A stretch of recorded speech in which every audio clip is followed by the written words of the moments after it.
근데 범죄 심리학자가 봤을 때 네. 범죄자를 가장 잘 그린 영화가 국내에선 그 타짜의 타짜의 어떤 점이요? 악귀. 악귀. 제가 그 영화를 보고 너무 놀랐는데 거기 많이도 안 나오거든요. 근데 맞아요, 처음에 김윤석 씨가 등장할 때 되게 무심하게 걸어가서 국화꽃을 이렇게 던지는 게 나아요. 선한 것으로 묵지만 영광스러운 것으로 다시 살아납니다.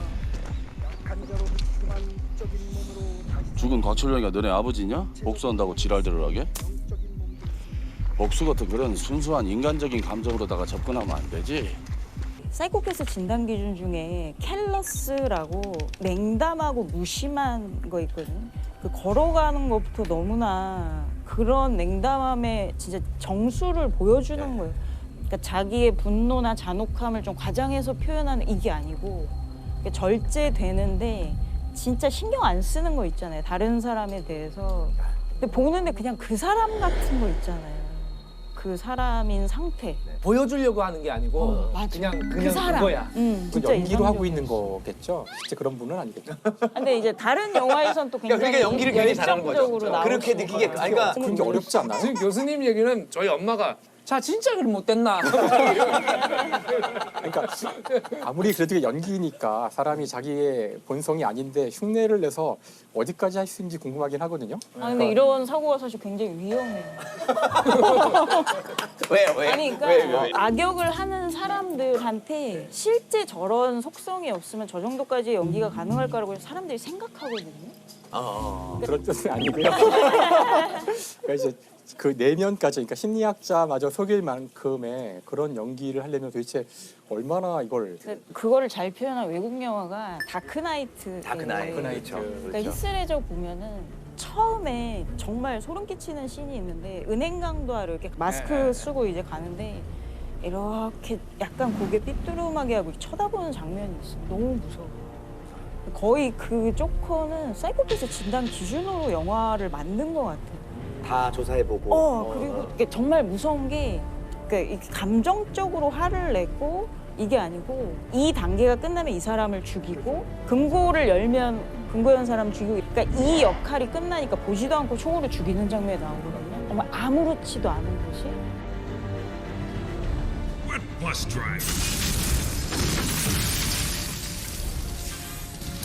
School's out. Time to go. What happened to the rest of the guys? 조커를 영화에서 연기한다고 하면 되게 과장된 조커를 가 많았죠. 근데 히스레저는 너무 무서워.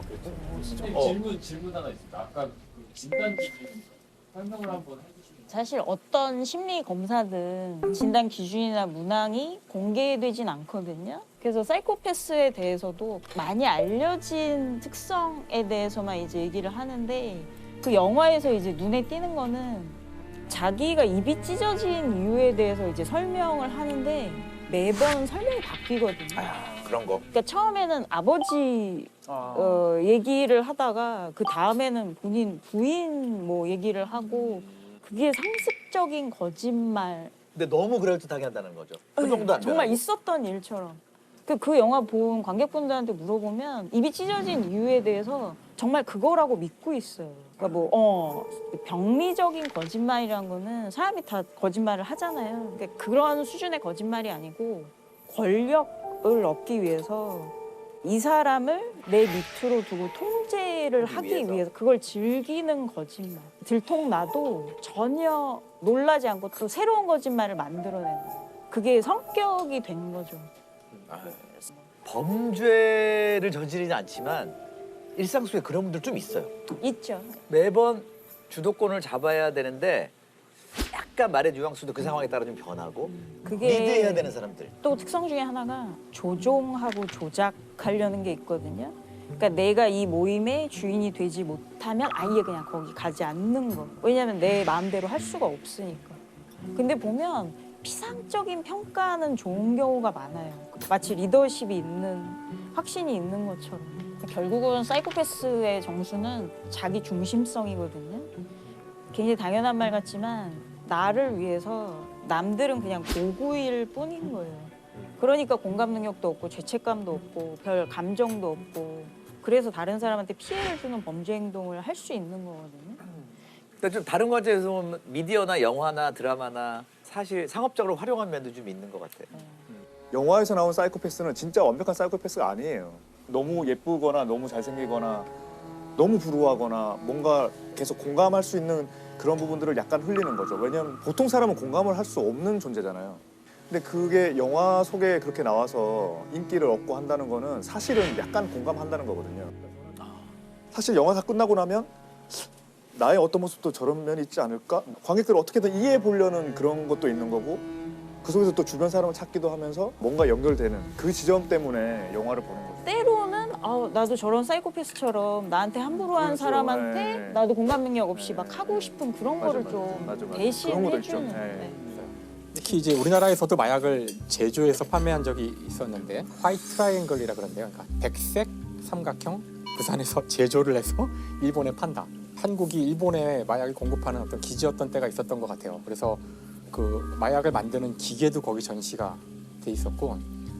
이게 이 앞전에 영화 마약왕, 아, 마약왕에 나왔던 실전에 쓰여졌던 메삼비타민이라고 그러죠. 히로뽕을 현장에 썼던 기계입니다. 영화에 쓴 건가요? 아니면 실제로 썼던 거? 실제 썼던 거죠. 실제로 썼던 거죠. 마약 예, 예. 오. 이 부산은 보면은 히로뽕을 제조하는 그 기상 날씨가 최적이란 거죠. 그래서 부산에서 이 제조하면은 이 품질이 우수하다는 거죠. 날씨가 관계가 부산이 마약으로 유명한 곳이더라고요. 그래서 마약왕이라는 그 영화 네, 실제 인물의 이황순이라고 마약을 만들어서 일본에 공급했던. 뽕을 일본에 팔면 이거 애국가 이거. 그래서 그때 마약 소탕을 80년대 초에 했대요. 아마 오공화국 들어서고서 공부해서 했을 것 같은데 소탕을 하자 마약이 사라진 게 아니라 갈 데가 없어진 마약이 이제 국내로 유통되기 시작했다고 하더라고요. 80년대부터.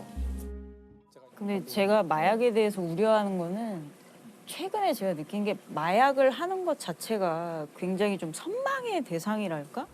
뭔가 부유하고 그게 문제입니다. 특권이 있는 사람들이 즐기는 게 마약인 것처럼 네. 이렇게 비춰지고 있고 이런 사람들이 법망을 빠져나가는 걸 눈으로 보면 범죄를 저질러도 빠져나갈 수 있는 방법이 있구나.